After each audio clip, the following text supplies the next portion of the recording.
Welcome to UFO Classified.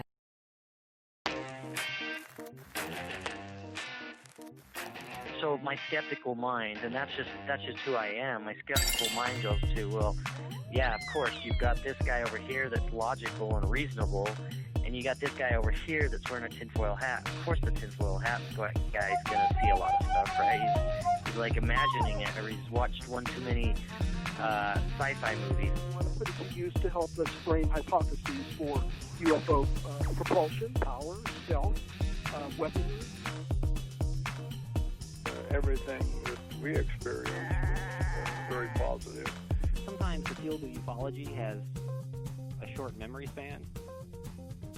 We didn't know anything about the $22 million back then. We just kind of thought, well, this is, and I think that was the reason why they were looking for military-type people, because in the military, you work with whatever you got, no matter what the situation is. You just kind of adapt. Well, happy holidays, my friends. I am grateful to be here and spend every Friday evening with you. We have quite a wonderful community of people from all over the world, and I want to just take a moment to give my love to Cyrus Alderwood, who is the host of the Gonzo Chronicles podcast. He lost his sister today from COVID, and so I just want to let him know. It was very, very quick, but I just want to let him know that he is very much loved, that he and his family will be in our thoughts and prayers today, and I just want to just tell him we're all here for you, and that's what I love about everybody that is listening to UFO Classified, the people that are in chat.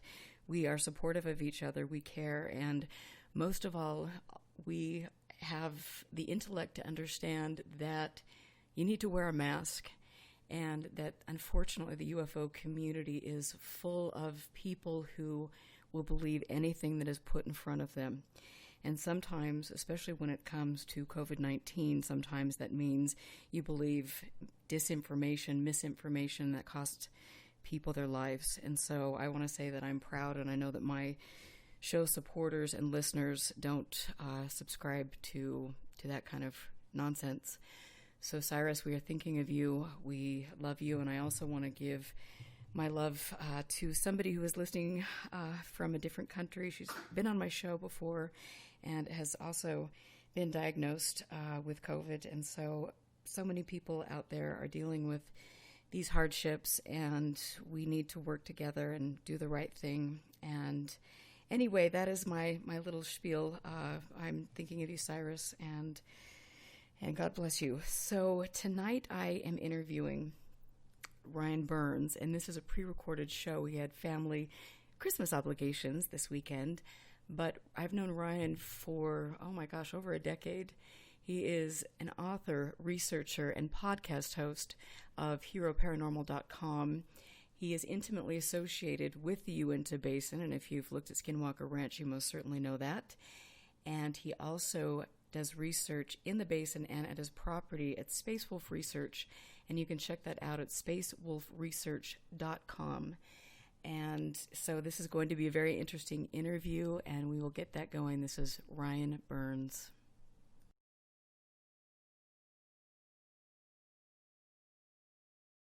I am here with somebody that I've known for a long time. His name is Ryan Burns, and if you know anything about Skinwalker Ranch and the surrounding area, then you've heard Ryan's name. I first met him way back when he was speaking at a MUFON Utah meeting, and he and Dave Rosenfeld were giving a lecture on what had taken place near the ranch, and it simply blew my mind. Over the years, we have known each other and talked about the ranch, and different things have happened in our lives, and it has all led us to this point. And, Ryan, thank you for being here. It's really great to connect with you again, and I think that you've been working hard on uncovering things, and I know I have on my end, so this is going to be a great show. Absolutely. Thanks for having me on. Yeah, so what's up in your life? What are you doing these days? Kiddos, and more kiddos. But yeah, it's good. Life is good. Are you, and you spend most of your time in Las Vegas. Then how often do you get up near the ranch? I come up every month monthly and try to just, take some time to spend there and mix it in with work. And it's kind of what I do. Yeah. And so tell us about, what was your time frame? When did you first learn about the ranch? And I know you were living in the area when all of that happened, but just give us the rundown on how all of it unfolded for you. Okay. And to clarify, the ranch or the area, the things we're talking about, when I think the ranch, I just think of a little property that I purchased known as Space Wolf Research, where I just kind of go, it's a spiritual retreat for me, basically, to just kind of go and unwind when I do real estate work up in Utah. So about a week out of the month, I'll head up to Utah and I'll do real estate work. And I either have to stay in the town where I do the work, or I can stay in a town over, which is really close by and a lot more fun. And I kind of enjoy being there, which is why I purchased the property. But the area in general, the Uinta Basin in general, I originally went up to the Uinta Basin. I was a fly fishing guide. Gosh, the story's so long, it just keeps going. But I was a fly fishing guide to condense into like a super condensed version. I was a fly fishing guide in the area, had some strange experiences, got injured because of some lights in the sky. I dropped a big rock on my toe, and I was dumb, and I was out of work, so I drove around looking for fishing spots, and one day I came across this epicenter, quote unquote, in the Uinta Basin. Just the Uinta Basin in general is amazing. I spent a lot of time looking for fishing spots and just, doing that. If you spend any quantity of time alone in the Uinta Basin, you start to get a greater respect for it. And that's what first intrigued me. Then I had another experience there in what is now known as, the hot spots. And that has kind of led me down a path where I left corporate America, went up full-time, lived there, and was researching full-time for quite a while, about 10 years. And then life goes on. And yeah, here we are. It's crazy. Well, it's interesting. I mean, both of us have had such a trippy journey with regard to that, and we're so passionate about it. And for you've spent so much time up there, and there is something about that whole area. It really is magnificent. The last time I went up there, I was a little bit shocked at how much drilling they're doing now, how much things have very quickly changed. And from what I understand, there's a new railway that has just gotten the go-ahead. And so they're going to be doing some things right next to the ranch and in the surrounding areas with regard to transporting some stuff. What do you know about the Uinta Railway Basin? Basin Railway. Uinta Basin Railway. It is a big project. It is a big project. It has some heavy hitters involved, and they have taken the gamble. COVID, no COVID, nobody cares. This is energy, raw energy, and they're going to be moving it in a new way that will hopefully free up some space on the Utah roadways, and we'll see less of those big rigs going back and forth. The concern I had was that this would take away from jobs from many of the truck drivers, but I guess they have the infrastructure and the ability. They're going to be hiring a lot more than they're firing. So that's the proposal, and it's going to be going right down this general corridor of south of I-40, right through the Dinosaur Diamond. Wow, and it's very extensive, and I know that Tom Winterton, who's involved with the new ranch project, his father is a senator and was responsible for some of the tax breaks that the project received. So it is interesting to see how all of the, that it's such a small place, and everything seems to connect one way or another. So it's fascinating to me, but hopefully people will, there's always concern of what that will do to the environment, and as a result, what that will do to the people living in the area. I think that there's already and that there was a Rolling Stone article a couple years ago about all the stillbirths in Vernal, which they never seemed to quite get a handle on. But what do you think about things like that?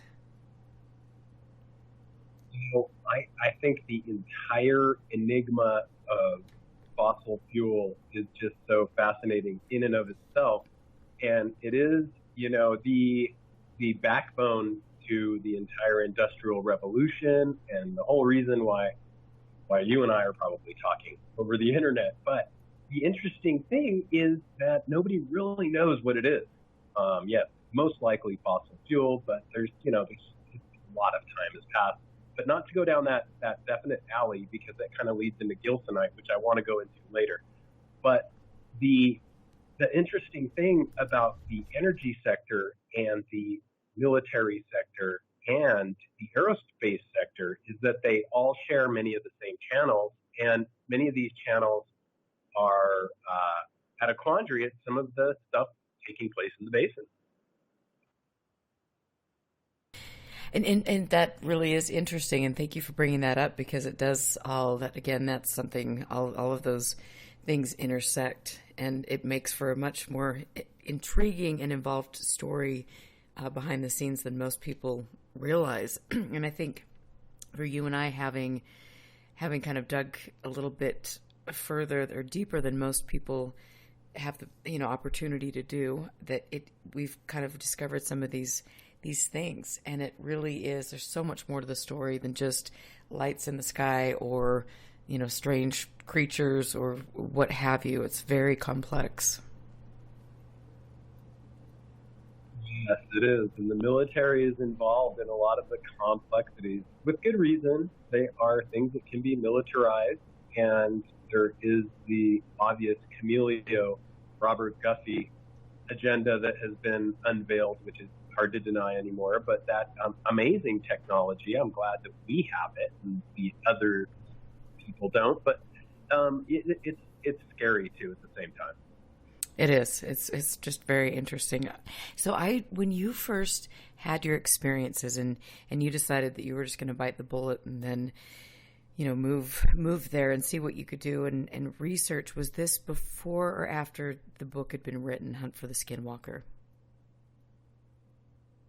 This was, well, it depends on, okay, when I left corporate America, it was after the book had been written. And what's interesting is I had not read the book, but I was interested in jamming up there. And actually, no, I take that back. I had read the book, but I hadn't correlated that some events that had taken place in my life were, in fact, 100% definitively in the same location. I had not wrapped my head around that yet, and it took me a while to. When I wrapped my head around that, I was with Brian Skinner, and I was like, oh my gosh, am I looking at what I think I'm looking at? And yeah, it was the same thing, but just a different angle. But yeah, there's a lot of strange angles to this, and it all kind of comes back to, again, the weirdness. And so will you describe that incident that you had with Brian Skinner? We were, at the time, we were at a location that was famed in my mind. I'd read the book, like you mentioned, and we were looking for something I didn't know exactly existed. And when I came across something, I realized that I was looking down upon something that I was looking up upon before. So it was like, oh my gosh, like I saw the same landmarks, the same general, and it's hard in that area because a lot of the stuff looks the same. But yeah, that realization, that deja vu, if you will.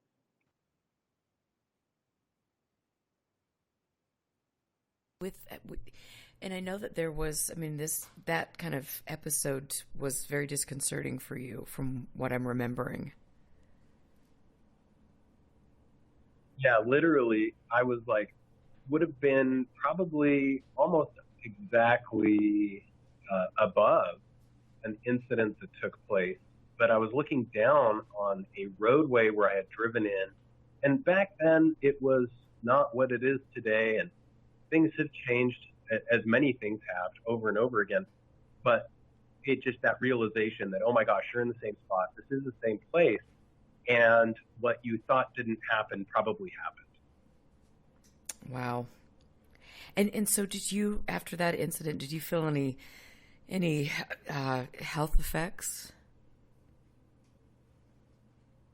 Yeah, I had this injury to a toe, and this toe turned out to be quite the troublesome appendage throughout my life. Just maybe, I don't know why, but, maybe it's sympathetic involvement or emotional energy. I don't know. Maybe it's just a portion of your body that's just, overtaken by just whatever. I've heard so many different theories and concoctions and excuses, but the truth is, I don't know.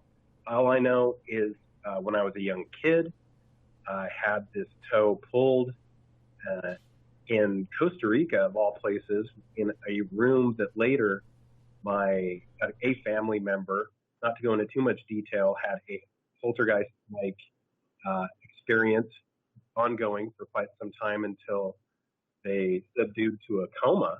And they didn't come out of that coma until a quote-unquote witch who was involved perished and then came out of the coma.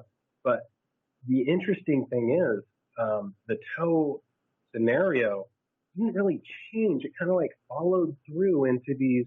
First, it started as kind of a paranormal poltergeist, kind of, ooh, scary, I'm a little kid, this is horrifying thing. But I'm pretty sure that happened in real, and there's marks on my toe, and, very traumatic.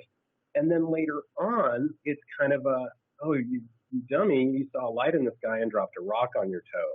Well, that turned into a whole ordeal that led into the event you're talking about.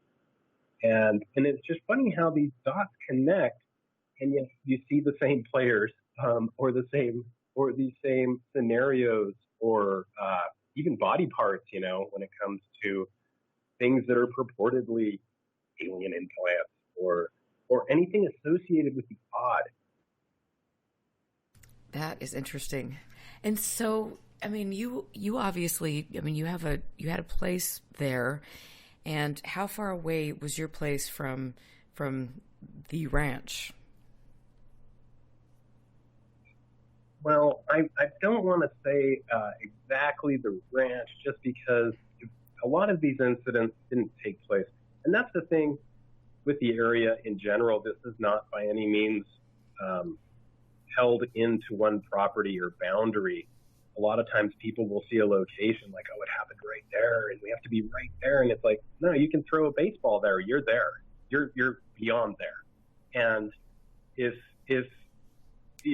you're there, you're there, and you usually know it. You don't have to anyway. So not to get into the whole like property boundaries or area, but yeah, in general, Fort Duchesne, Mighton, Randlett, Ouray, the list goes on and on from there. That I would say Roosevelt, Ballard.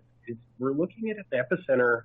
Even Vernal, Duchesne is where my house was, and so that's about equidistant from Vernal to now let's see. Duchesne. It depends on what roads you take. You can get there in a half hour, but it was about a half hour away, and I was going all the time to some of these random spots where you'd see random lights, and when you look back, you're thinking that's probably not randomly that smart. Right. And it is interesting just to see or read the reports or hear the reports from different people over the years in that area. And I always kind of thought it was a little funny that supposedly the epicenter where all the whatever portals and evil entities are that kind of scenario is taking place is just in one little isolated area. Which obviously we have reports from all over the whole area. So it is funny the way things kind of have evolved with the story over the years. And so when you started to investigate this, and you were really, kind of getting used to or knowing the people in the area, making friends with people in the area, what were some of the first things that you discovered about people's thoughts or experiences with regard to UFOs and Bigfoot and shapeshifters and all of that we hear takes place? Great question, because it's such a good question, because it takes a long time to gain that level of confidence with somebody where they'll tell you about something like this, and you'll get that look, and it's that look like, can you handle it? And everybody gives you that look, and then they look away and smile like, whatever. What kind of question are you asking me? Well, that's the look. And if they follow up with something like that, what kind of question are you asking me? You have to kind of, lead down, something maybe that didn't look right to you, or something that had a spiritual effect to, and kind of changed you a little bit. And that's where the best stories come in, is when it affects the observer. So who were some of the, who were some of the first people that you got to know in the area? I'll tell you a classic tale that comes to mind, and that was at Rocky's, actually waiting around to talk to Junior Hicks. And I was sitting around, and I just ordered a raspberry shake and got him one, because that's what he liked. I'm sitting there, and the person in the next booth over could hear me talking on the phone, asking someone else what questions to ask him. And at the time, I didn't think anything of it. When I put the phone down, they looked at me and they said, "Hey, we need to talk to you about some dogs up by our trailer. And they don't look like they're real. They look more like hyenas. They're robotic, and they'll kill anything in their path." And then they mentioned that some of them had tubes hanging out of their sides, and things that looked laboratory in nature. And I'm sitting there going, hey, this is not the weirdness that I want to go down. I need to talk to Junior. But that's the kind of stuff that you'll just kind of come across. And it was a random person, so it just happened. And I remember years ago you telling me that story. That is just, what now? Has your opinion changed on what you think that was? And can you tell us, what your thoughts were when you heard that, and what your investigations into that kind of led you to believe? Well, it led to a general area that is, in my opinion, highly overlooked. And that is kind of the story of the basin in general. Over and over again, we've seen these examples historically of extreme experiences coming forth, even in the media, historical notes as far as 1776, with Dominguez and Escalante coming through the area saying, hey, this place just isn't right. And I think that even Mormon surveyors said the only thing this is serving a purpose for is holding the earth together. And that kind of resonates with me now, because maybe that's exactly what we're looking at, is a place that's just kind of holding the whole expletive show together. And so, and go into a little bit more of that history, because I think that is really, really fascinating. Yeah. Okay. So it goes, I grew up living across from a gentleman whose family was very involved and uppity, let's say, in the Vernal area.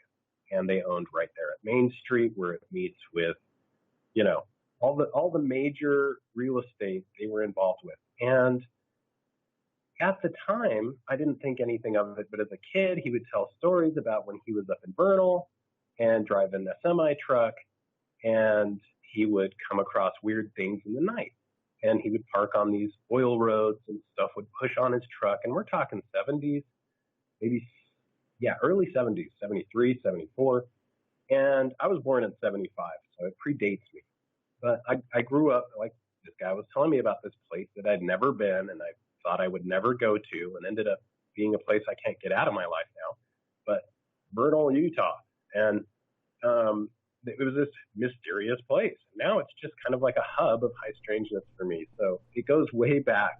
But yeah, the story I think you're talking about, not to get tangential, which I do at times, I apologize. The story of a very notable real estate broker slash realtor in the area who is very well respected, very, very well respected with everything, including information. And this person just happens to be kind of an amazing archive of information with things that go way back to the times I'm talking about and predate that in the area. She's kind of into this high strangeness, but doesn't want anyone to know. And this is important because she doesn't want to come forward, but it's easy to connect the dots. And she's the owner of one of the largest real estate companies. And I know where you need to get some of these archives, or at least get your eyes on them. So we'll make this happen. But the story goes that a gentleman who was far from being that just kind of bustled into her office. He was of Russian descent, said his name was Slugger. He had a van or an SUV outside with a ton of gold bars sitting under a blanket in the back. Went outside and showed it to her first. As brusque, he was like a bull in a china shop. Like, here's the cash. Went back inside and said, this is what I need you to do. There's a guy that wants to sell me this 6,000-acre ranch, but it's just to do portal technology. But this came out later, the portal technology part. She had to dig to get that information. I'm just trying to condense and make it go faster. But how do I make it happen? But I don't want my name on paper. And it's a 10-year stint. And we've already taken care of the oil companies. How do we do this? And she said, I can't do this. And that's where she plagued and plunged and delved and poked and prodded to ask what the property was being used for, to see if they could find some kind of legal loophole to sublet the property in some legal format as payment for exchange of goods or services. And when he said portal technology, there's obviously no box in the real estate that I've come across that says that. So she couldn't find a way to find a loophole to sublet the property, and said she couldn't help him. And he angrily left and said he would find someone who would.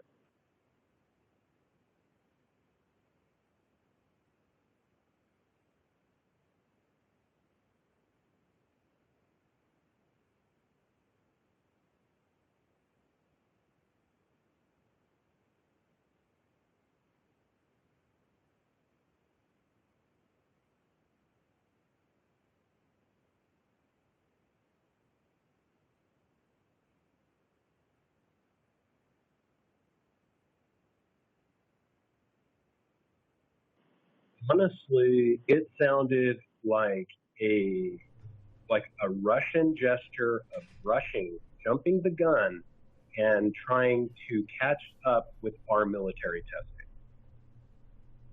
Okay.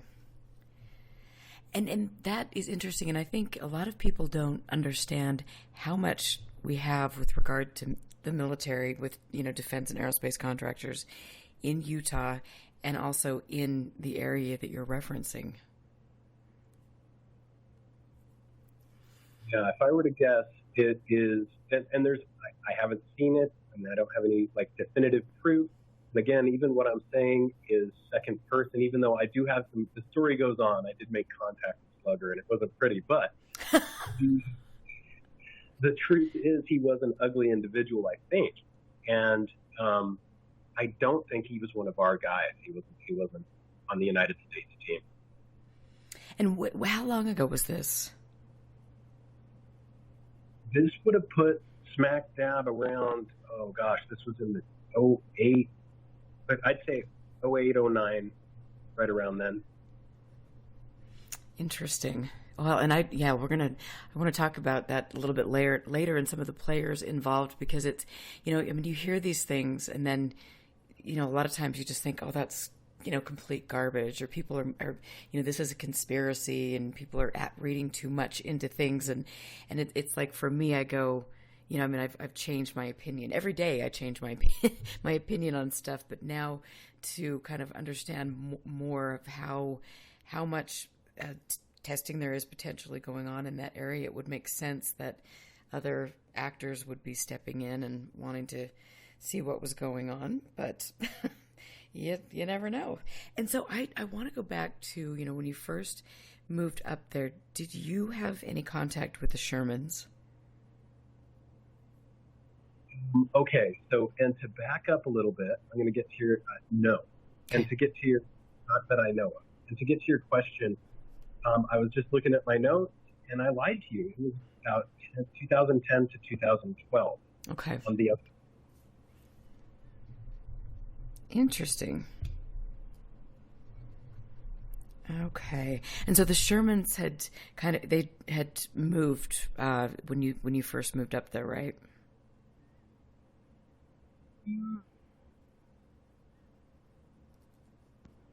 Thinking they were still, if I'm not mistaken, there was a big move. Okay, so there was a large move where they went north, and then I believe they came back to the south, close by, about 60 miles away, and that is the last I believe they're still in proximity right there. The last I heard, they were thinking about coming a little closer, but I don't know if that move ever took place. Okay.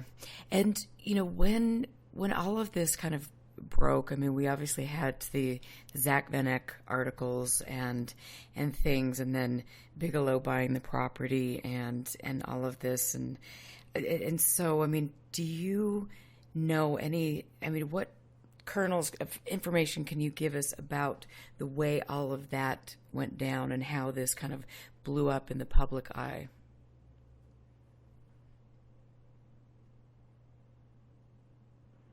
Okay, so the best information, I think, is just getting it right from the source, which would be Zach, who I recently did a podcast with. And it was pretty fascinating to hear him explain how it all went down, meeting with Gwen at the bank and, talking to her and, talking to Junior and kind of poking and prodding a little more than the average journalist. And then Junior finally saying, yeah, you need to talk to Gwen. And then that led to going down to the bank and talking to Gwen, and that led to him going out to the property and sort of getting the idea that, hey, this place isn't quite right. And after he realized the place wasn't quite right, some other coincidental things took place, and he reached out to people, and I guess things either got less quite right or more right. I don't know, but things got weirder for sure. It's interesting because at the time, Zach was writing for the Deseret News, which is a very conservative newspaper. And so for them to be, running with this story that is so, out there, it seems a little unusual. What do you think? What is your take on that? Why would the Deseret News, do a story like that? I believe that, and I say this with all respect, my father was the leading missionary in Peru as far as, getting people signed on. And he, I was very, very well versed in Mormon culture, literature, kids' books, since every night I was reading a book out of the Mormon library and a book out of the Catholic library. Both parents were pushing their agendas hard. And the interesting thing is the Mormon religion, I can say this honestly, is quite steeped as well as Catholicism in ufology. I mean, there's all kinds of strange tablets and strange things in the sky and angels that say, don't be scared because they're horrifying as they come down and all kinds of stuff. And so I think that these religions already have an underlayment of sorts that makes fertile ground for UFOs. I think it is really fascinating, and the more I look at things, and the more I look at the LDS religion and the things, it's fascinating. I had the remote viewer Paul Smith on my show last week. And it was fascinating to hear from his perspective. He is LDS and things, and so and Harry Reid is LDS, and there are lots of connections with regard to that. So I don't know, it's a trip, but so we've got the story that comes out, and then Bigelow comes in, and so if somebody could look at this and say, okay, this somebody, this reporter is creating a story, laying a foundation. So if somebody came in and was in fact going to be doing testing of some sort, then you would have this brilliant narrative of, oh, it was a UFO, and so people wouldn't really look any further. They would dismiss it. Do you think that could have been almost a cover story for something more nefarious going on in that area? There is another very real angle to the story and to Zach, and that's the fact that he was previously down in New Mexico, and he had kind of broken some pretty mind-boggling cattle mutilation cases, which odd inherently.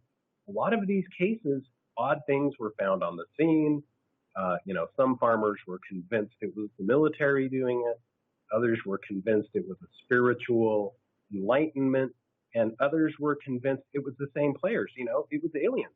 So it's kind of the same trifecta of of whatever the observer decides to categorize this as.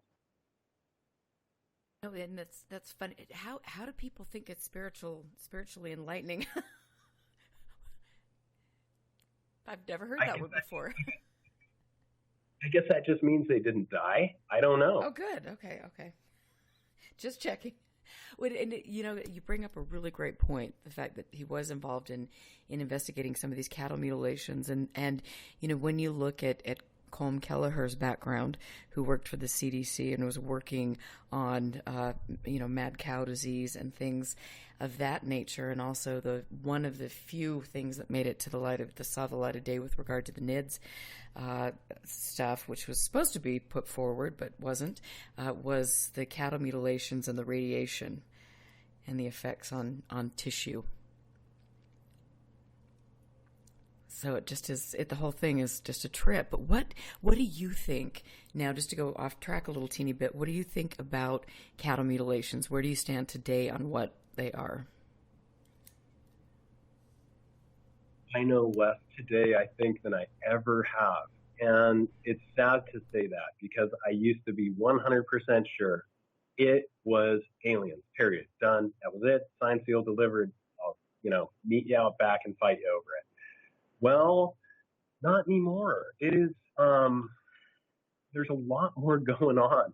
And even, I love some of the theories. Zach kind of blew my mind. Speaking of Zach again, he kind of blew my mind with a theory that they may be ET miners. And sure, this is going down the alien path again, but very interesting. I was like, wow, this could be some of the things that I've seen. It's like one light on their head, but then I thought, there's so many theories. And that's the fascinating thing with this metaphysical prism that is the Uinta Basin. And that is interesting. I mean, it's I know that Dr. Eric Davis was on the record saying that the cattle mutilations were man-made. And when you look at the specific areas where the cattle mutilations were taking place, was there, the Uinta Basin, there was a great deal of nuclear fallout in the area. Could that be connected? Could somebody come in and try to do testing to see what was taking place in the environment? That's a good question. Now, I don't know if this has been done already, and I'm sure it has, as far as testing the environmental categories and radiation. I know that it's a popular thing you see on television shows, but in reality, and I can't speak for all television shows, but I'm just talking, as somebody who watches television shows. I'm not talking about any particular show in the Uinta Basin. But even ghost hunting shows, you watch, Mythbusters, they're using the same technology. Television has really heightened people's, I just don't know if you could accurately test in the Uinta Basin for something like that. And I think the idea that fallout from Vegas made it all the way there is total BS. I don't know, maybe, but if that's the case, then I'm glowing. So I don't know.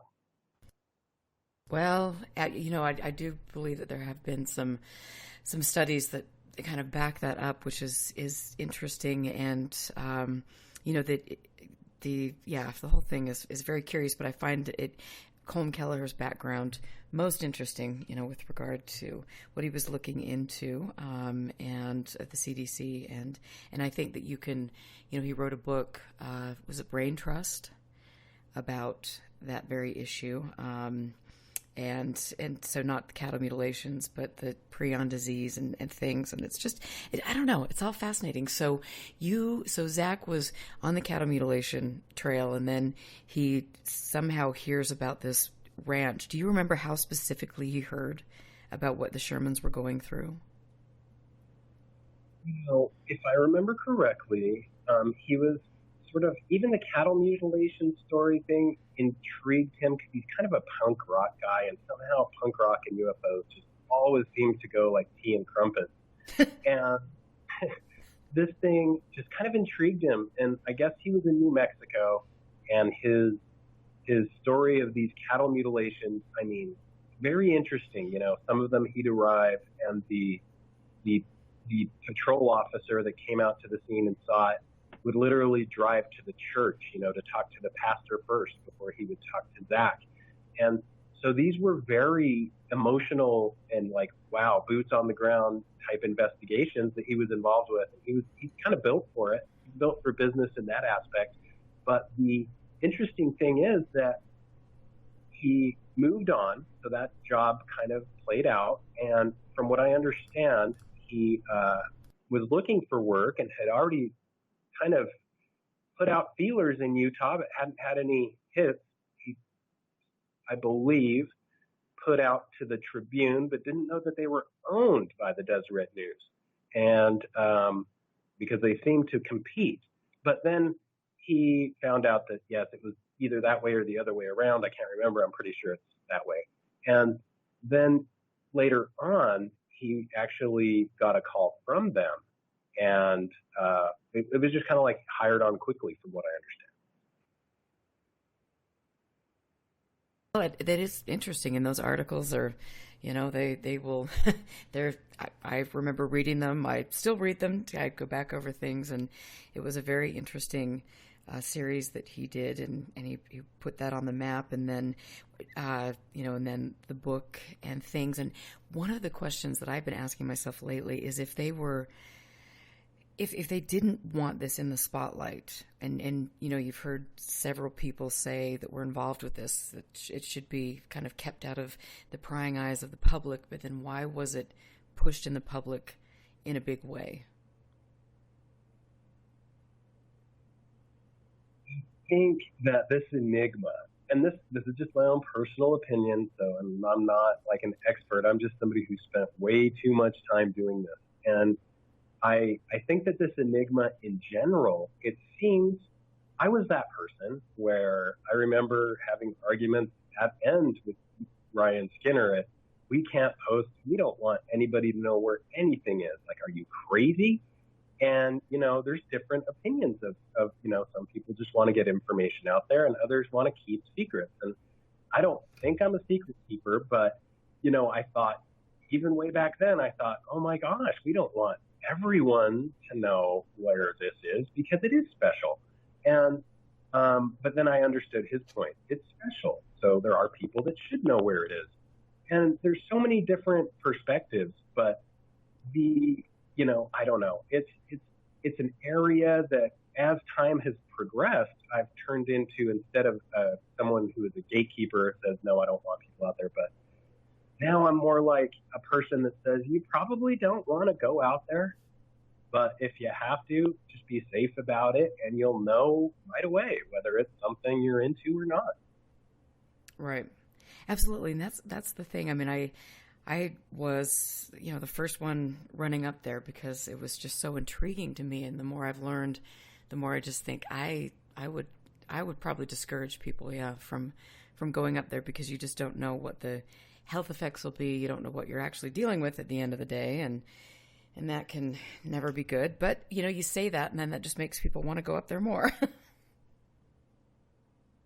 You get that, I'm tougher than the other weekend warrior effect. And the scarier thing is, I totally get that, but these effects, we don't know what they are. If it could be cataclysmic. I mean, if this really is just a place that kind of holds the earth together and it has these metaphysical tendencies and non-corporeal entities that can engage with you in ways that can be medically catastrophic, and in some cases have, well, it can be bad. And you just don't want that.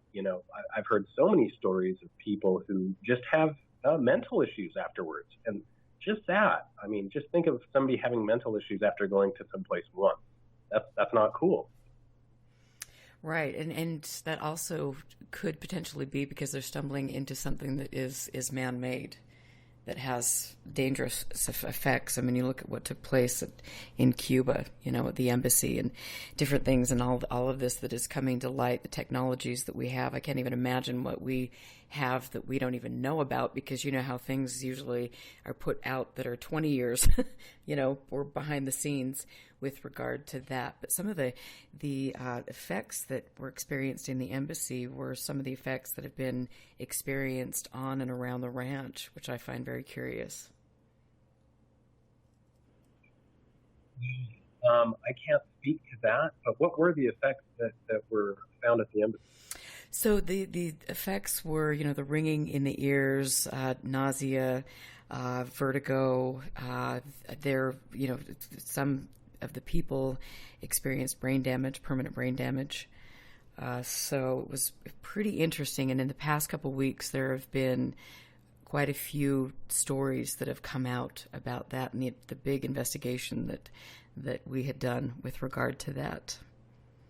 So it's all curious. It's curious to see how some of this can, now we've got this new thing coming out over the holidays, and it's the voice to skull stuff. And I know that you and my husband were talking the other night, and he was mentioning that. I mean, now you've got this commercial product that is capable of beaming a whole movie into your brain, and sounds, and all of these things. And it's like, oh my gosh, we've got this technology that can do all of that and maybe mimic things that are paranormal, which I find fascinating. And so, what's technology, what is paranormal? It's all so blurry, and perhaps they plan it that way. The powers that be, that's their MO, I guess. Yeah, I can't speak to anything as far as, well, what I can speak to is the technology is amazing, and that, yes, our enemies are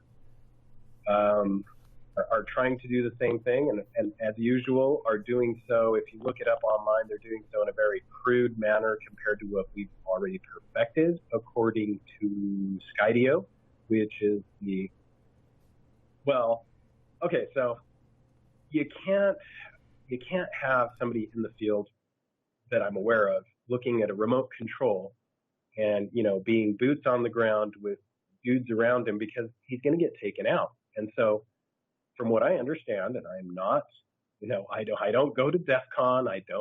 This is not my area of expertise, but from what I understand, our government is doing their best to figure out technologies that will understand the neural requests of the driver, which is the person who's telling the drone where to go, what to do, and how to do it.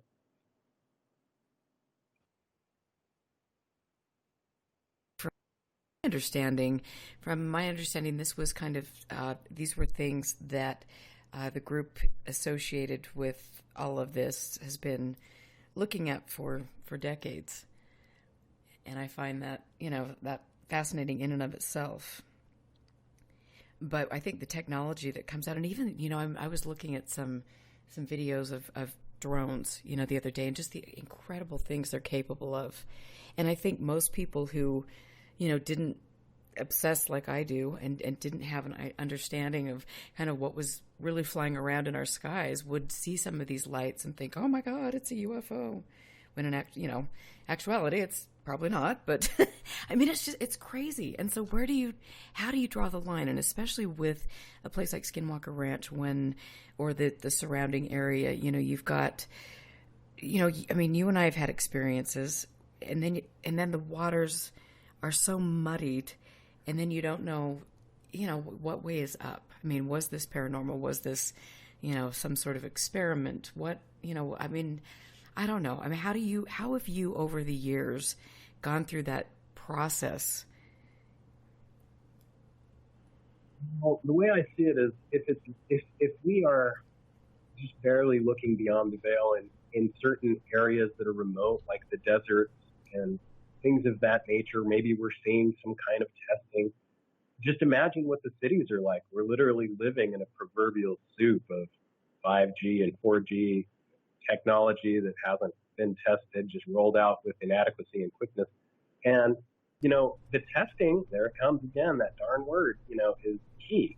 And I think that, a lot of the things that we take for granted, unfortunately, are all military byproducts, the internet and many of the other things that we've discussed. So it's such a double-edged sword, Erica. I don't, we have to stay up Right. in front of our enemies. We can't let our guard down and all just be singing kumbaya around a campfire in the desert. But on the other hand, you don't want to be flying a drone into that campfire and blowing up people that are doing that.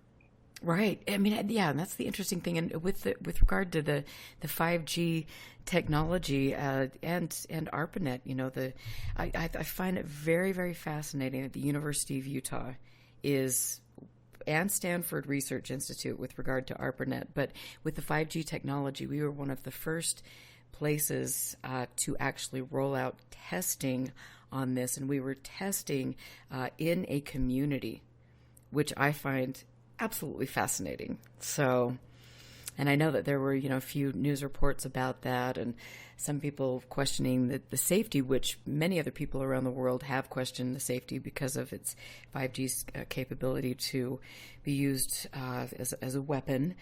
And what are the harmful effects from being associated or being around, the towers and things? I mean, all of it is just fascinating. But Utah really is a hub of testing like this. I don't know if it is. I've heard the rumors, and we're kind of discussing those things, in other cases like this location known as GL2 that this Russian individual wanted to buy that is miles and miles and miles. Well, and that's the thing, is the Uinta Basin is a very big place, a very large corridor, and I'd say that there's a good 80 square mile area that you could probably paint all red. It's that hot. And that's why it's laughable that some of these boundary lines are like critical. However, I do see why military would need plausible deniability and probably about 6,000 acres like this ranch was to do what they were going to do. Unfortunately, in the story I recounted, it was a Russian individual that was doing this. And, as I look back, a lot of the hush-hush around a lot of this stuff, it's detrimental because if this person would have been more forthcoming and quick and would have been talking about it, it would have got national attention, quote unquote, NSA would have investigated, it all probably would have been shut down. By now, I think it went the other way. I think that they did what they did and either succeeded or probably got defeated. And here we are, dealing, and who knows how many, quote unquote, sightings came out of that. So I don't know, it's hard to tell. There's all kinds of craft, drones, personal, private drones, some of them illegal, some of them are, sadly, probably not our friends. And, there's all kinds of angles to this. So it's tough, with the 5G thing. It's very difficult because, why do we need it? It's going to cause this and cause that. And, well, we need it because your guy, and I mean, actually, yeah, literally, your guy could be in battle and he needs to get the information faster than me. Right. So it's tough. Absolutely. I agree with you on that. Absolutely. And we're going to take a break really quickly. And so I just want to, again, thank Ryan for being here. I look forward to the second half. I know it's going to be really exciting. I've got so many questions for you, Ryan. And I want to thank all of my listeners for supporting the show. You can pledge your support if you go to UFOclassified.com .com, and I appreciate it. It's all of you who help keep me here, and I love this subject, and I'm so passionate about it, and I'm grateful that I am expanding my archive, which Ryan has been to. He hasn't been to it lately, but hopefully he can come up here and see all of the new stuff I have. You're just going to totally dig it, Ryan. You're going to flip. I love it. But on that note, we're going to take a break, and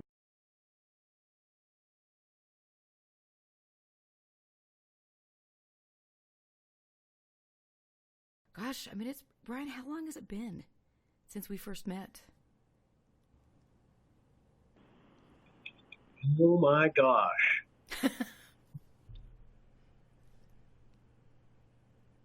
2012?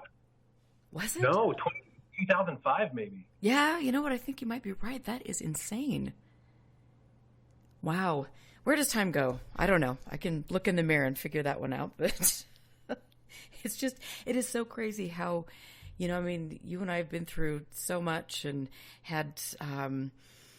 we've had an interesting relationship, and I'm glad that we, are in touch again, and all of that, because there's so much that I can learn from you and vice versa. We're both on this quest, and we care very much about the area, the Uinta Basin, the people, the land. It's just an exquisite place, and so much mystery going on. And you were, talking about a little bit before we went to the break, you were talking about, GL2 and this Russian slugger who wanted to buy the property. Can you tell us what your interaction with him was?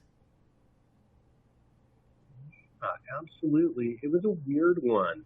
And to my reference, just to go back super quickly, to my reference of a drone crashing into folks singing Kumbaya around a campfire, to clarify, I think the likelihood of some bozo with little to no experience is much more likely, and I think I have some folks in mind, and you probably know who, than a military-trained drone operator. And that's why it's a good idea to not fly drones up there. There are no good guys in this game. And there are our guys, and there's their guys. And sadly, still, humanity, that's where we are at this point. It's humanity and with those chips, my gamble's always going to be with our military. But with that said, this was obviously not our military. This was somebody else's. And this guy invited me to some very interesting affairs, offering to fly me to basically, hey, I'll put you up. Let's chat. Everything's included. You'll love it. It's a big party. And I just freaked out. That I would be freaking out as well. I mean, did you approach him, or did he approach you initially? I approached him initially and got no response initially. And then everything changed. And it went from who are you? Where are you? To, hey, buddy, let's hang out. This is going to be the best of times. And so how often was he up in the area? Oh, he was in the area full time. I don't know where his base of operations was, but you could tell that this guy was not driving city roads. He was driving country roads, and this was, I don't know, who the heck knows. And how long did it last then? I mean, and did you ever attend anything that he invited you to? No, I did not.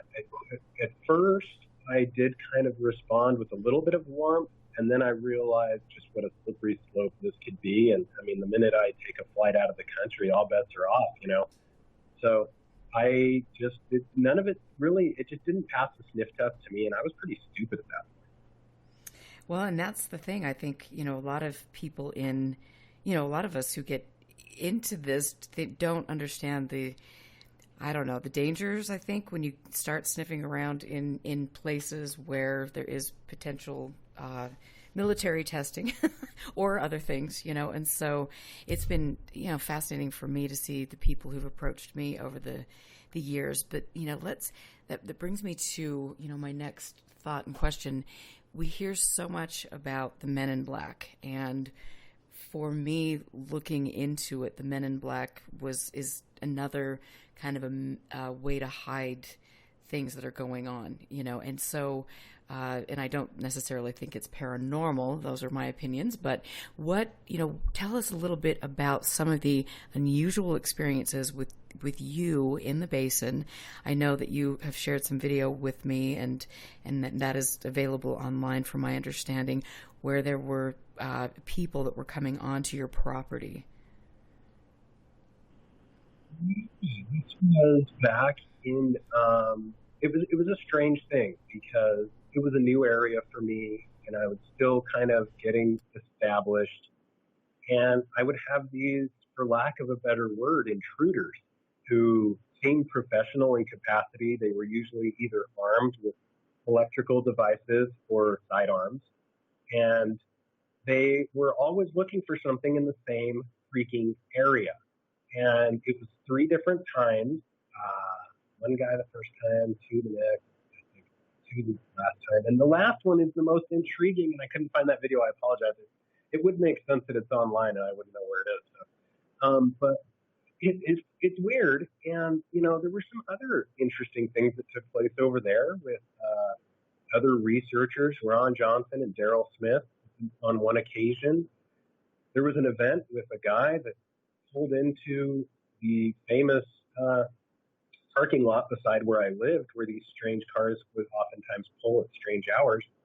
And anyway, who knows what it was? This guy had what looked, and we only know this because we had night vision goggles, but it looked like he got out of his car with a Nerf gun or a super soaker or something ridiculous.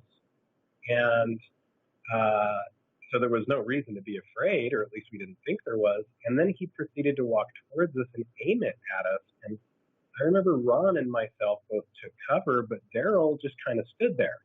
And all we saw was what could be likened to a pulse or a light coming out of, we were looking through night vision, and that's where the miscommunication or maybe my misperception comes in. Maybe it just had a light on the end of it, but it sure did look like a pulse of some kind coming out of it. And the weird coincidence, to not make a long story longer, is that within a month, Daryl came down with ALS, Lou Gehrig's disease. Long story short, got sick and died. And it's a really sad tale. But is there a correlation, or is it just coincidence? I don't know. Well, I mean, that certainly is an odd story. Even if you didn't have the other intrigue around it. I mean, if somebody getting out close to your property and then taking out what appears to be a gun and things like that. And it is interesting because I've spoken with a fellow in the area who's lived there his whole life, and he had a similar experience where there was 2 fellows, he believes, and they were aiming some sort of weapon, light weapon, whatever, at him, and that induced some physical reactions in him. And so that really, I was thinking about that after I talked to you the other night, and you told me that story again, and I'm just like, okay, that's really quite curious. So what is it? Is it just, I mean, are we making connections where there aren't any, but it's, now you've got more than one account of that, which I find interesting. And so, I mean, what did Ron feel about that? And I know that you're very good friends with him. He's a great person. What has he thought about that over the years? We thought it was strange at the time. Now, fast forward, Daryl getting sick, we didn't even have time to kind of, honestly, I remember sitting with Ryan Layton at the funeral and saying to him, man, Daryl was there close by, and I was thinking, I wonder if this has to do with that weird night, and discussing it at that point, because, these things happen so quickly that you don't really want to bring it up, especially while somebody's sick and dying. But, and that's the issue is, are these things, it could be a lot of misdiagnosis because we don't know. There's no legitimate proof that I have that this was any kind of pulse weapon. It could just be some Yahoo with his kid's gun after a few beers. And, it's difficult to say what it is we're looking at now. With respect to other countries doing testing and doing exercises in the area, that's all I can actually speak to, because that's all I've seen and have 100% in my mind proof of. And that is the fact that believe it or not, I had a gentleman who used to work with me quite often who would install carpet and flooring, and he witnessed on various occasions while he was at work doing this at different people's houses, he would witness these strange engagements that he would tell me about with military that did not seem like they were from here. Can you go a little bit more into detail about that? I can tell you that it took place on the ridges south of Duchesne, Utah, and I can tell you that it was not the Russian military, so it was another possible enemy.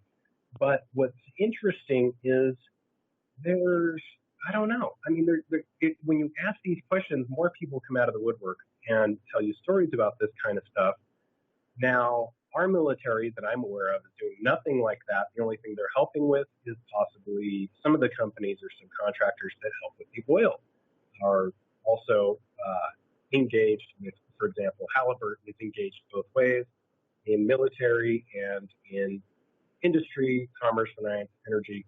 And so there's, a lot of these larger players they have their hands in everything. And it's tough because to the belief that there's like no strange entity in the deserts of the southwestern United States, aka the shapeshifter or the skinwalker. I mean, I've seen stuff that tells me that just is something that is real.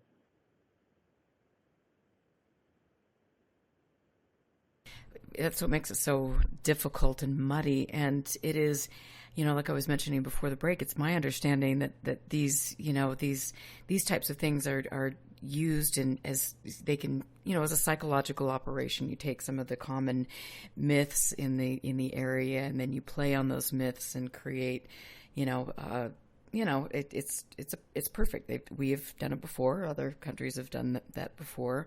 And then you take weapons that you're developing and, they mimic the paranormal. And you mentioned Robert Guffey and Camelio and some of the very interesting experiences that his friend Dion had with relation to being followed and harassed by a different group and things, and the technologies, the cloaking technologies, the drone technologies. Some of these things were just very, very interesting. And if people haven't read Camelio, I would highly recommend that. And I'd also recommend going back and listening to Robert Guffey on some of my shows, because it's absolutely fascinating. And, Jacques Vallée references Camelio. So what are we developing that has these Camelio-like effects, and is that being tested in the Uinta Basin? It seems like it. And so your friend who was watching some of this stuff taking place on the ridge, do you know or remember specifically what he was seeing? You can get in contact with him, and it's very interesting because it just, he said it just sounded like very kind of scary. It just sounded like copters were coming down, hovering, I don't know, a few feet off the ground. And these guys were either jumping out or heading down on ladders and rushing into positions and enacting some kind of project. So what made him think that this wasn't the contractor from the United States? In his words, they were all obviously in different uniforms that were in his mind, and it was obvious who it was, and it had the flag of the country, which I don't want to name, but it was obvious to him. Okay. And I mean, I have to just wonder with regard to that, are we willingly letting different countries come here to do that? Because it would seem like if there was something taking place on our soil like that, that we would have to know about it and be involved. At least I would hope. Back to the stuff we're discussing. I mean, the only way that we're going to know about it and be involved is to have quite literally Skynet type technology, which is going to enable us to trace for things that are not normally checked for on things like radar and stuff. And you hear this, this murmuring in the military about this stuff existing, and oh no, that couldn't be real. But we're going to have to develop something because if this is actually taking place, it's not a good thing. Wow. And so what other types of stories have you heard about people's encounters with the, quote unquote, men in black or mysterious people? Right. I kind of left you hanging on that one. I'm sorry. And so the experiences that I'll speak to, I'll speak to my own first, which are probably the funniest because nothing bad came of them. And the first would be once hanging out at my house. Dave Rosenfeld was there. A few other people were there. Brian Whiteside, I believe, Janice Moore. There was a crowd of people there hanging out on a weekend. And, we were getting ready to do dinner and stuff. And somebody said, dude, there's a truck at the end of your driveway, and it kind of looks like the Mars rover. Like it's got so many antennas and stuff hanging out of it. And I didn't believe it at first, and sure enough, came around the corner, and there it is. So it sat there for about a half an hour, and then I got a call on my phone, and I answered it, and it's this guy. He's like, hey, I'm sitting here in your driveway. I'm like, hi, how can I help you? And he's like, well, we were wondering if you had any rooms available. And I'm like, do you need a room? And he goes, well, no, we don't, but we were just wondering if you did, because we're having some trouble with our gear. And our other question, is it okay if we park here for a while? And I said, well, if you do need a room, we'll make something happen. But as far as parking there a while, I don't see why not. What are you doing? Like, what are you doing? Like, you're in a ridiculous vehicle with tons of antennas facing every which way. And he said, oh, we're just testing the cellular grid for anomalies or disruptions. We're just trying to make it so everybody's cell phones work better. So if yours start acting up, it's probably us. And that was that. I mean, you could just chalk that up to nothing. But, if you get enough of these nothings over and over again, they start to become something. Absolutely. And what were some other experiences? Because I know you've got your hand in, you have a lot of friends in the community, and I know over the years people have come to you with different sightings or different experiences that they've had with regard to this. What can you tell us a couple more? One, I don't want to tip my hat too much, because I definitely engaged a little bit with this one because it was a little bit odd. There was one that the vehicle seemed, again, at a place extremely tinted. And I'm that guy that doesn't want to go down it's so easy, like in the Guppy tale. If nobody's read the book Camellia, they have to. But, it's a slippery slope. And once they've convinced you you've gone crazy, guess what? You've gone crazy. So the best way to do that is to just not let them convince you you've gone crazy, and don't get paranoid about stuff. And that's kind of why I followed this thing and tried to engage. But to get back to the story, there was a Suburban, and it was extremely blacked out. Had some kind of antenna off the back that looked like a satellite TV, and had a bunch of just straight antennas like law enforcement or military off the front. Had a push bar, had no license plate, front or back. And halfway down the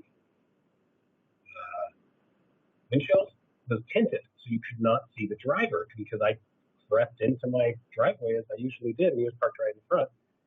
And right by there, and I couldn't see his face because, you just couldn't. Now, I could tell that he was wearing, I went by slow enough, that he was wearing kind of a canvasy, Velcro attached patches. The type of uniform that will accept patches, but that means nothing. So anyway, I went home, quote unquote, tried to act as normal as possible, going in the house, expecting to be arrested at any moment, and then I realized this guy's not going anywhere. He's just sitting there. This is weird. So I got the quote unquote balls to get up, get out.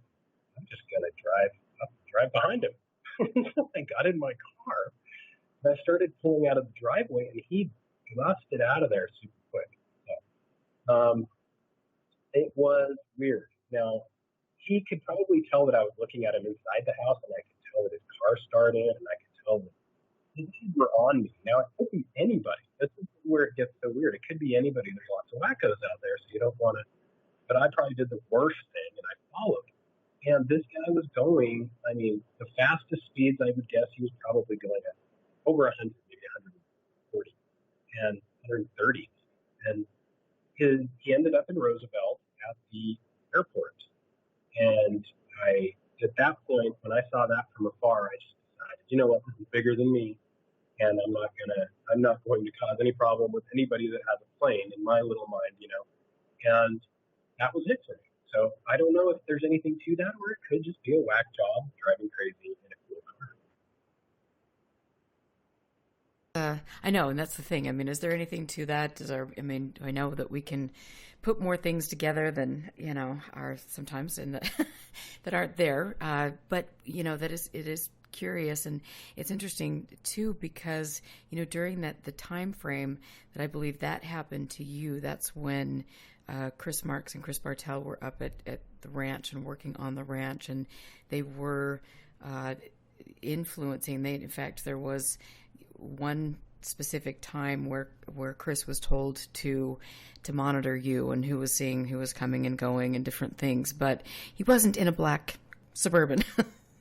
So very interesting. It's and other people have mentioned the black vehicles in the area as well, and things, and with regard to the airport, you had mentioned the other day at how there seemed to be some interesting comings and goings in and out of the Roosevelt Airport. I wonder if that's still taking place.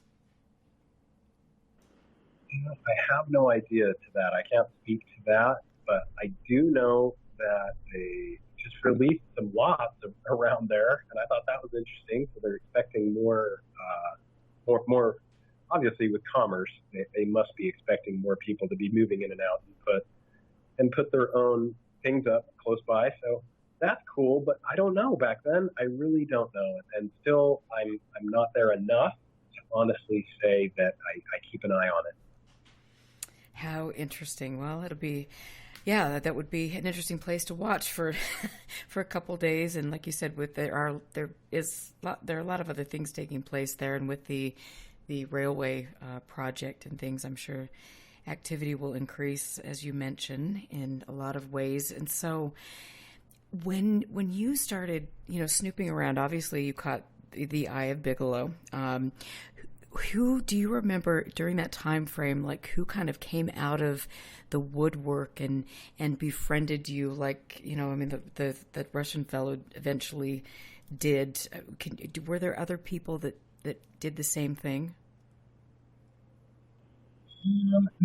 Not initially. Not initially. I just kind of did my own thing, and I first got in contact with Brian Skinner, and we were interested in a lot of the same things, and we encountered a lot of things that seemed to be out of place over the years and could be, regarded as supernatural or out of this world experiences. I got some contacts online, and I remember asking other people a lot of questions, and that's just kind of where it went. And it doesn't take much digging around. You don't have to be an amazing hunting dog to sniff out that something is odd in the Uinta Basin. And so it's not that I'm some amazing investigator or that anybody really can be when it's this blatant, in my opinion. It's not a matter of if you're going to see something; it's a matter of when in the skies. And what types of sightings are you hearing about now? Have talked to anybody lately? Yes, there's been a lot of sightings that are similar, reminiscent to Starlink, like the strings of lights, but some of them seem lower than they should be, and videos, stuff like that.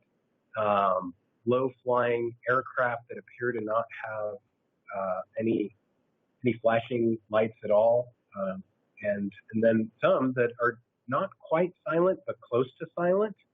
But it's strange because it seems very cyclical. The craft that get reported, you'll get a report, and then you'll get the same report like 7 years later. Like this flurry of the same things, and I don't know if it's just the cyclical nature of the tapestry of reality or if something actually taking place. Have you heard of, is anybody reporting any abduction stuff in that area now? Interestingly enough, due to COVID and some of these things taking place, a lot of people are having their temperature taken as you go into places. And one of the critical areas that is looked at with abductions, as I've looked into over the years, is that your temperature goes way down, like 93s, right, 94s. And there's been a multitude of individuals, and I mean a lot, in Utah and here in Vegas as well, that are reporting super low temperatures. I'm one of them, but there's tons. Like I'm not. It's in Utah. I think there's more.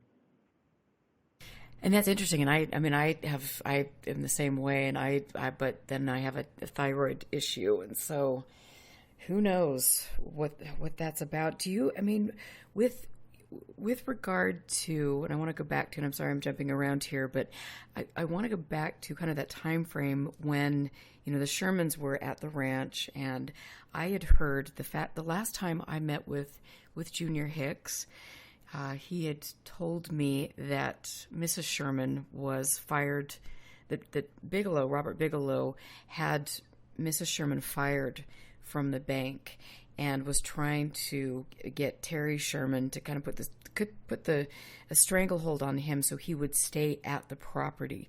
Have you ever heard anything like that? Have, and it just sounds very out of character for Robert Bigelow, because he does seem very benevolent, at least in the way he treats employees here in Vegas and the way he treats.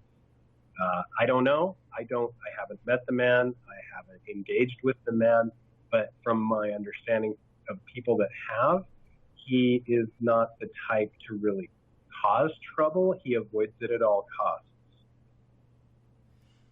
Interesting. Yeah, I found that very peculiar that, Junior had mentioned that. And I think that was actually the second time he'd mentioned it when I was meeting with him. And so it sounds like there was a little bit of something extra on the side going on there with regard to that. And what are your thoughts? Because I know that, Junior was also very important in your world. I mean, what are some of your thoughts and feelings on Junior? Other than just wanting to be just like him, he is such an awesome and amazing person, and I think that he was very diligent in what he did. And what I appreciated the most out of Junior is that he really delved into how these things made people feel, especially when they were telling him a story. So maybe it was the teacher in him that actually cared, but he did actually care, and you could tell that just engaging with him. He was such a lovely man. I just thought, I'm so grateful that he was in my life for the small portion that he was. And I was also excited that, I had the opportunity to talk to Dr. Frank Salisbury, who is another enigmatic figure in all of this. And he, just to let people know that haven't heard about either of these two gentlemen's names, Frank Salisbury wrote the Utah UFO display, and that was based on the reports that Junior Hicks had collected over years. And so that's, a must read in that regard. And so, tell us a little bit more, because you've had so many fascinating experiences, but some of the sightings that you have had and the specific effects that you experienced, or were there any? Just quickly to interject about Frank, Dr. Salisbury, it's such a funny, coincidental, and synchronistic history. He was such a hero of mine, and I was trying to figure out how I could ever talk to him and talk to him and talk to him about his work, and all of his experiences and cases. And I had to wait until he came up to the Uinta Basin to talk to me. And what's so funny is I had just rented my house in Utah, which coincidentally was just down the street from him. Literally, we lived on the same street. And that's how these things are. But, okay, to go back to what you were saying, some of the strangest events, my personal sightings, my favorite, I'll just kind of go through the little top 10 or whatever. Greatest hits, I guess. One of my favorites was I came out of the back porch at the Strawberry River Bed and Breakfast. I actually had my mom and my dad up for a weekend. And at the time, I was kind of a smoker. I smoked cigarettes kind of like a lot. And so I had been hiding it all day, and come nighttime, I jumped out back, lighting up a cigarette, and this freaking thing that it looked a lot like a Cybertruck without wheels now. Those weird angular stainless steel, kind of that look. And it had a single light on the front, and it had like a LED light on the back that looked like it was out of a really cheap Honda or something, a really big, long one. And, like with the fuzzy dice in the mirror. And it looked like a spaceship, this thing. And I thought for sure it was a car up on the ridge behind me. Well, I kept watching it. It was definitely on my property. And I was like, well, I'm not going to go up there. I'm not doing anything, I'm not going to go up there and engage. Screw it. And I just watched it, and it eventually just kind of popped off the hill. And there was no road there. There was no ground there. There was nothing there but air.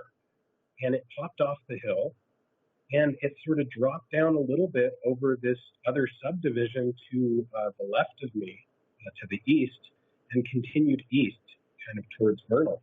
And that was a really cool one. And there's been a few others, but yeah, is that kind of what you were looking for, or were you looking for something else? Perfect. I love that. And if you have more that you'd share, that would be great. Sure. One, and these aren't all craft, because some of these things, you just don't know what they are. It just looks like energy in the sky. It's really what it looks like. And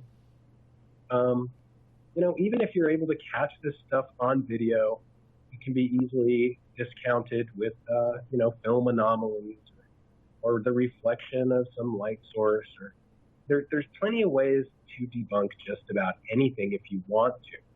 So the consideration and priority that I've taken to get everything on film has kind of dropped down to a minimum, because it really doesn't matter. And I remember back in the day talking to older researchers than myself who would watch these anomalous events with me on location, and they just sit there and take it in and do nothing. And I was scrambling about trying to do tripods and cameras. I just kind of learned over the years that, just watch what's happening. Take a good look at what's happening. Absolutely. I know it's difficult because you just are never, I don't know, you get out there and you're fussing around with so much. Do you want to just take it in, or do you want to, it's hard, but over the years you've definitely caught some very interesting things, I will say. And I want to, talk to you a little bit about the portal stuff, because a couple years back, Ron Pandolfi was very much into, we heard about the portals with regard to his wife and different things, and then the portal technology, Firmage was in there in the mix. Do you know anything about that, and could you comment on it? What I can comment is that I have never received as much pushback from any video, no to any of the players that you mentioned. However, I've never received as much pushback to any video as the portal video that I posted, and it apparently has lights going in and out of it. I was with my best friend Will Hoffman, who's a Baptist pastor. Not one to lie. He's right there. And I mean, what in the world it is kind of, I don't know, and I don't claim to know. And it didn't look much different than the video I actually was, the technology was crappier then, but it was the best at the time. And I got a lot of pushback on that video, and I don't know if it would have been because of somebody not liking what they saw. I don't know, but it was an area that was in the Uinta Basin, and very, very intriguing. I don't know anything about. I've only heard rumors, probably the same rumors that you have about anything like that. Okay, so when you say that you got pushback, what kind of pushback? I can't go into that. Okay, but it's not good pushback. Okay, I mean, and I'm not to pry you there, but was it an in-person thing or an online? More, I don't know. Blink once for yes. Basically, the way these things work is through plausible deniability, and you have threats made through characters that are not, can't be, exactly, that are not the person that actually is making the bidding. But in my opinion, I don't know what it was, but I just got a lot of pushback, and that getting pushback on that particular video, which is such an old video. I think it dates back to 2012, and it's just very odd to get pushback throughout the years on such an old video. And no, I'm not pulling it down. And that is interesting. I mean, that would have been around the time that Chris was still up at the ranch and things. And so, and I know that Junior had talked a little bit about having seeing that type of thing, where the sky almost looks like it's opening up in specific places, and the pushback is interesting for sure. And did you ever, and I've got to, while I'm thinking about this, Joe Firmage is a big person in Utah. His family's very prominent, and he was for a lot of years very genuinely interested, and probably still is, about the subject, and donated a considerable amount of money to research. And there are some, you hear things through the rumor mill over the years, and I mean, there is no doubt that he was is a brilliant man, and things. And I mean, what have you ever had any contact with him, and what are your thoughts on how he has played into some of this? I think he's a brilliant individual from my understanding, and I believe that with these areas of interest, sometimes, it's stuff that can affect you in real life. And I know that people joke about the hitchhikers in the Uinta Basin, but this is stuff that can affect you in real life, or else this would not be in Native American lore and some of these other traditions. But where it comes to Joe Firmage, I've never met the man. I don't know. I've never discussed anything with him. So I really can't speak of anything along those lines. It is interesting. Like I was saying, you hear things in the UFO world over the years, and then you make a decision based on that, and then you learn more, and then your ideas and thoughts change on that. But there is no doubt that he really heavily funded a few people in the field, much like Bigelow has done over the years, and so and with the Utah connection, it is quite curious, and I hope that I get the opportunity to speak with him someday. But it is funny to see how some of these people involved are moving around, and how they've been involved for decades and been involved with some very interesting projects as contractors. And I want to go back because I'm just looking at my notes that I've taken from our interview today, and you mentioned DEF CON, and I know that that's usually held in Las Vegas, right?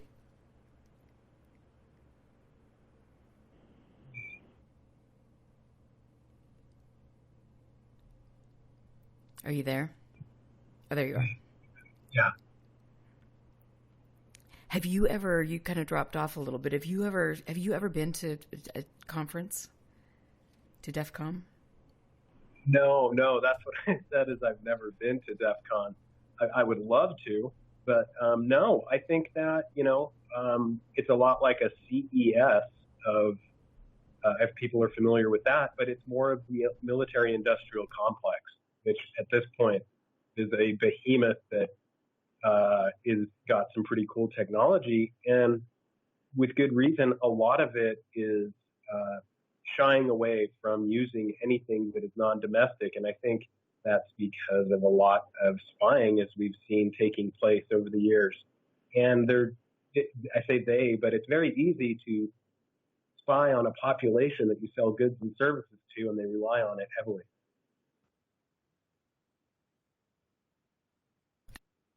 That is an interesting, point, and that's something that haven't really thought about too much before now. But then, how, are we doing the same thing, to our own citizens? Who knows? With the, with what Snowden broached, with all of what the NSA was doing and different things, and the data collection, and we know that Utah is definitely home for that and things, but it's all curious. And I think that DEF CON, from my understanding, is kind of a recruiting ground for the intelligence agencies. I've never gone to one of those conferences, and all I've seen is stuff online, and it looks like whatever drone you can get at CES, you can get one at DEF CON that will take that out. Kind of cool. I think that would be so fascinating to go. I have interviewed Richard Thiem, who speaks at DEF CON most years, I think, and he's a very interesting fellow, and he gives great talks. And if you ever have the opportunity to watch his video where he discusses Dr. Kit Green, that again is fascinating, and it's all connected, and you wonder what that's about. But what I have to ask you, because when you and I both got into this, we were so bright-eyed and bushy-tailed, and we, at least for me, I thought that I didn't think that things were going to go where they've gone for me, and I would make the discoveries that I have. Over the years, what are some of the things that you saw that maybe either inspired you or took the wind out of your sails and made you reframe the things that you were presented with? That's a good question, Erica, because it's so true. You get jaded, and I'm not bright-eyed and bushy-tailed anymore. It's it's true. You find out that these things are taking place, that there's a reason people that are just idiots can't fly drones in specific areas, because these drones may have Chinese, usually 99% of the time have Chinese technology in them, namely DJI and everything else you can buy. And at this point, the sad part is this is changing and will change very quickly this year. But there's a lot of stuff that's happening, and people don't understand the reasoning behind it. So yeah, we have all kinds of drones and stuff we buy for our kids for Christmas, which is coming up, which is super. But these things are spying on us, and we don't even know it, and they're doing so through our internet, through our modems, and this isn't even going to our government. This is going to another government. Let's just put that into perspective. So you can imagine that the recourse at trying to get this appendage to stop bleeding is got to be fast and swift.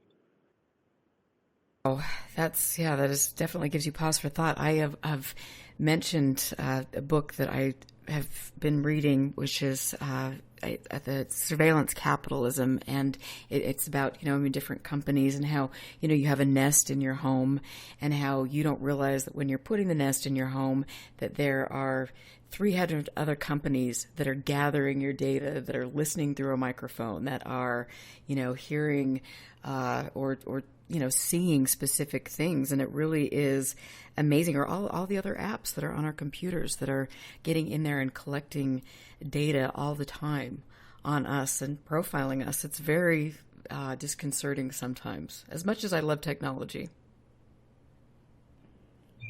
Technology is, in the words of some of my best friends, it's kind of like a cyber Satan, because this thing is uncontrollable. And sadly, the ones who claim to have the most control talk about this thing as if it was a divine entity or a spiritual embodiment of something larger than ourselves. You start talking to people that are involved with AI and the things that have taken over that were discussed in Agenda 21 20 years ago. And, they were pushing AI then. So I think we're running into a problem. I just heard recently Boston Dynamics, the war continues. Boston Dynamics just this week was purchased by a Chinese company. So they want to know what we know. And there's a reason. I think we know a lot more than we are letting on. And it's interesting, and thank you for bringing that up. I wanted to ask you, because we see in ufology, when you go down this rabbit hole, that you can go down the rabbit hole of looking into the secret societies or people that have specific, political agendas and different things. And I've always found it intriguing that, you look at the cast of characters that, I'm sure we all know who I'm referring to, and some of their religious beliefs and things and dabblings in Scientology and other things over the years. And so did you find yourself going down that rabbit hole?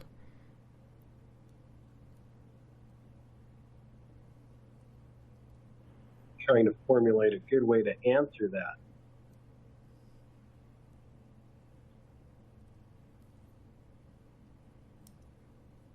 Yeah. Okay. So I think some of the greatest. Okay. So it's true that the greatest coincidences are the most obvious sometimes, and the greatest civilizations in history have always had the belief of like a hierarchy of unseen entities, right? Starting with the Egyptians, the Greeks. Everybody claims to have started it, but the reality is everybody's believing in the same thing, which is this unseen hierarchy of whatever you want to call them. And they are explained as somewhat governing over the embodiment of at least our reality.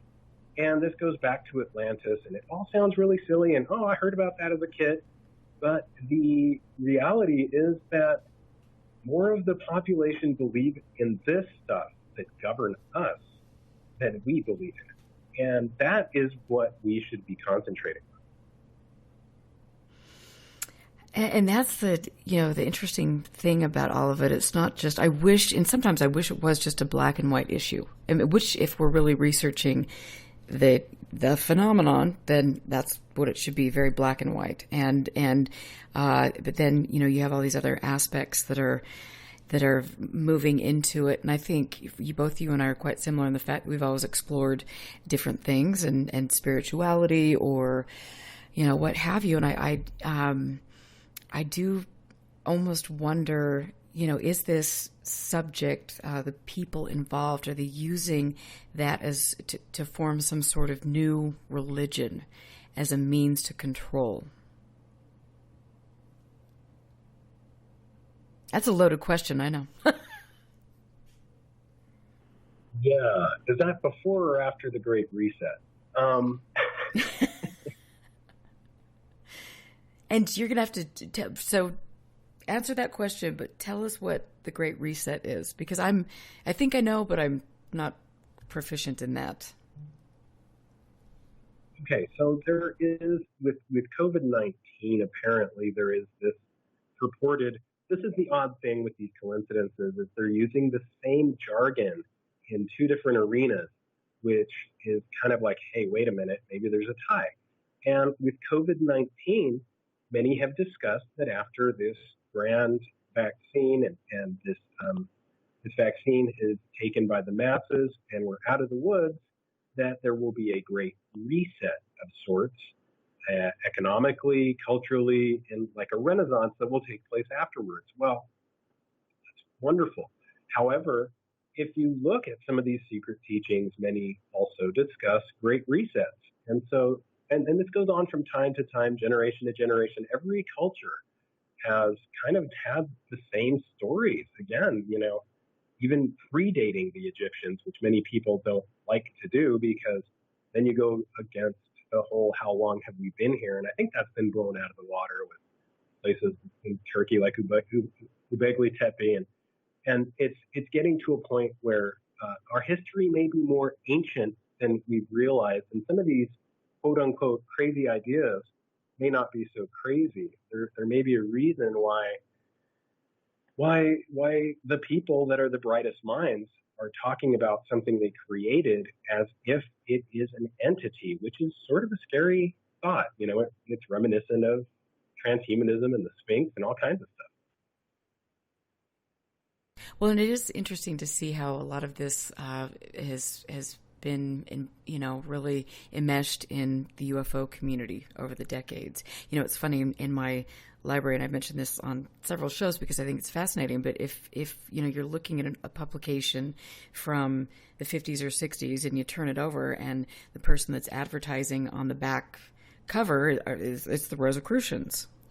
And, you start looking through and seeing, okay, who's placing ads in this magazine and who's doing, this over there. And then what are, like if you look through Fate magazine and you see that there's a very religious, in your face type of thing. and also I think some interesting political ideas and probably dangerous political ideas. It's been curious to me to see how much of this is, a lot of people involved in this are, why are Nazi sympathizers. And I find that fascinating. And you and I are going to have to talk about that privately because the show's getting ready to close, but it just is, it's all a trip. But at the end of the day, with regard to what you've learned about things of the basin, the things that you've experienced, in a nutshell, what would you say of your experience, and what are you going to be doing in the future? And tell us about Space Wolf. Oh, great question. Okay, so I'm glad you asked that because in the Uinta Basin, it's one of those things that we mentioned these beliefs, these crazy beliefs in hierarchies of these things. So there's more than one, right? And so there's more than one possibility, right? And especially if there's some time slips or dimensionality, or we're looking behind the veil. So these are a lot of faceted, multiplying factors that if you're calculating your safety, as you mentioned, if you go up there, you definitely want to be safe. And so take that calculation into consideration as well. But the belief of multiple entities, like we discussed, or hierarchies of these things, don't just go out there invoking whatever, because there is a very good possibility that whatever is not going to be nice to you. And with that in mind, kind of moving out of the occult, moving on to Space Wolf, basically Space Wolf is kind of just sitting there and trying to be as omnipresent yet non-static as possible, cause the least amount of static with neighbors, the community, or anybody. And that's hard when you've taken kind of the lover's lane that saw, like 8 to 10 cars a weekend, and you fence it all up and say, hey, this is being monitored 24/7, no trespassing. So that kind of can make people angry. And I've had, I've had trespassing and people who have driven through the fence and craziness. But, it's just an area that I'm trying to get back the way it should be, I think, with being the least amount intrusive as possible. I did have an RV that got vaporized there by. Yeah, I was going to ask you about that. Yeah, it just got vaporized, and in its place, I kind of did the opposite of what everybody expected, because RVs are not supposed to be able to get hit really by lightning because they're insulated. And this one, I did all the precautions, but in its place, I put a steel container, which should draw lightning, and I haven't had any effects with that yet. But the reason I did it is many believe that these entities, if they are something other than a plausibly explained thing, unless it's something you can explain easily, it could be some of these entities called Fae in the UK or Jinn in the Middle East or whatever we call them in the Southwest. But we'll see if it gets hit by lightning or not. But that's kind of what we're kind of up to right now. And so so what is, if you can tell us, what is inside the container? Tell you that. Okay. Wish I could. It's nothing fascinating, really. Nothing fascinating, really. Mm-hmm. And so are you, at one point I'd heard that you were working with Chris O'Brien and that you had some of his equipment up there. Is that correct? That is correct. The issue with that is that a couple of things took place at that time. There was kind of a resurgence that I believe, I just believed that I wanted to hammer down. Just less technology, less stuff buzzing at night. Less stuff, less electricity, just kind of more of a natural regenerative, regenerate the area a little bit if there are entities there. Let it get back to normal. And that's kind of been the case. So anyway, yeah, that's kind of my direction. And the stuff with Chris O'Brien, it's an amazing product. However, it does utilize Dahua cameras. And unfortunately, those lenses and cameras and that system and many of the diagnostics and systems that run that are all based out of China and questionable. So that's a bummer because that stuff's not cheap. But it's more important, I think, in my opinion, to not use stuff or utilize things or fly drones or do things that are going to possibly open up this inexplicable treasure trove, whatever it may be, to characters that are not, of our government. Do you get concerned, with being up there? And I know that they have mentioned specifically the new ownership about the high levels of radiation in the area. I can't speak to that, but I love the place. Maybe it's just like a rat in a cage going back to the strychnine, but I love the place. And it does have an energy about it that is, it's unsafe at any level is the way I like to say it, because it's an amazing energy. And with any amazing energy, there's going to be, any force has an equal or greater reaction. So you are that reaction. So just be ready for anything. Okay. Yeah, it's interesting. And this has been such a fascinating show. I could talk to you for, a lot longer, which I'm really glad that we're communicating and things, because we have a lot I think we can share with each other and learn from with regard to some of the goings-ons in that area. And I can't wait for you to come up and see the library and to, maybe get up in the neighborhood up there and stuff. But I thank you so much. And is there a place where people can learn more about Space Wolf research? Sure. There's not much to it. It's just a real estate company that is allowing some research. And the research is pretty minimal, like I said. Yeah, if you get up there, maybe we'll take a peek inside the container. But yeah, there's not a lot. Just go to spacewolfresearch.com, and there's not a lot there. But it is what it is. It's just we don't know what it is, Right. and I think research is important. And so I also want to say, if you last time I had you on the show, you were talking about editing your book and then putting out a new version. Did you ever do that? I think I did, but I don't know. If it was the Vegas shooting book, that is just not happening. Like, I've been shot down, no pun intended, by everybody. So that's not happening. But yeah, there's some other stuff in the works. I'm just so slow, and I'm trying my best, but I'll get it as soon as I can out there. Well, and the fact that you've got a beautiful family now and stuff. I mean, I'm glad that you're taking a little break and focusing on the family, because it's just such a fun time of life. So give your wife my love, and hopefully we will see each other soon. And thank you for being here, and let's definitely connect, because you've said some things that I want to talk to you about off the air. Great. Okay, will do. All right. Yeah, thank you so much. And thank you to everybody listening. I really appreciate your support. You can go to UFOclassified.com to help keep the show on the air, and to also help me with archiving expenses. This is so important to preserve history, and then to let people know about it, because we don't want to make the same mistake decade after decade. We actually want to move forward. I'm Erica Lukes here with Ryan Burns. I hope all of you stay safe, have a wonderful holiday season, and we will catch you next week.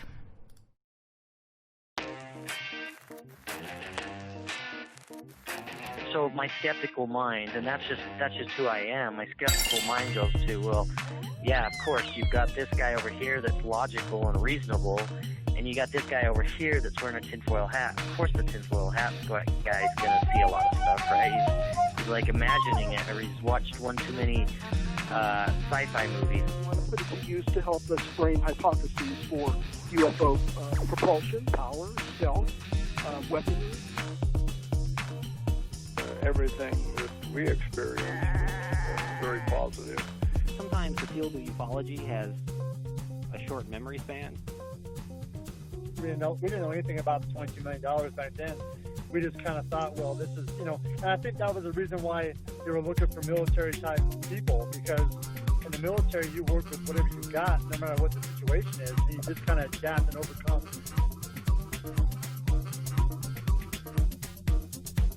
What are you going to do with all this? You can't even take care of your own files and get them put into the current system, but yet you want to go collect other people's things. So what are you going to do with it? Who are you giving all this to? It just really struck me about how the common thread seemed to be deception, but deception of the human nature. So that's what I started thinking, who would these folks be? I mean, then I started thinking about the intelligence agencies, what role they could play, and what would be their motivations for getting involved in ufology.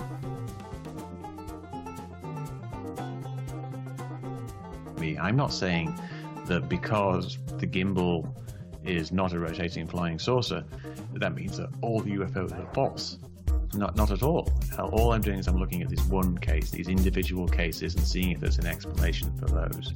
So try to, if I could ask people out there listening, don't think that I'm trying to attack your entire beliefs about these things.